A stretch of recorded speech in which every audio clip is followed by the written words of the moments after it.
ಪರಮಾತ್ಮನಲ್ಲಿ ಭಕ್ತಿ ಮಾಡಬೇಕು. ಹೇಗೆ ಮಾಡಬೇಕು? ಉತ್ಕಟವಾದಂತಹ ಪ್ರೇಮ, ಬಿಟ್ಟಿರಲಾಗದಂತಹ ಪ್ರೇಮ. ಪ್ರೇಮಿಗಳು ಹೇಗೆ ಒಬ್ಬರನ್ನೊಬ್ಬರು ಬಿಟ್ಟಿರಲಾರಿರು ಎಂಬುವಂತಹ ಮನಸ್ಥಿತಿಗೆ ಬಂದಿರ್ತಾರೆ,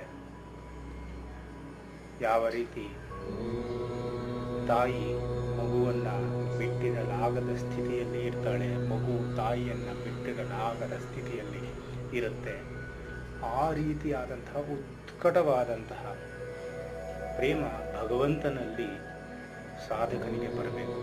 ಅದರೊಟ್ಟಿಗೆ ಪರಮಾತ್ಮನ ಮಹಾತ್ಮಜ್ಞಾನ, ಎಷ್ಟು ದೊಡ್ಡವನು ಪರಮಾತ್ಮ, ಎಷ್ಟು ಅಗಾಧವಾದಂಥ ಶಕ್ತಿಯನ್ನು ಹೊಂದಿರತಕ್ಕಂಥವನು, ಅವನು ಸರ್ವಜ್ಞ, ನಾನು ಅಲ್ಪಜ್ಞ ಎಂಬುವಂತಹ ಭಾವನೆಯೊಂದಿಗೆ ಉತ್ಕಟವಾದಂತಹ ಪ್ರೇಮ ಪ್ರವಾಹ, ಅವಿಚ್ಛಿನ್ನವಾಗಿ ಪ್ರೇಮ ಪ್ರವಾಹ ಇರಬೇಕು.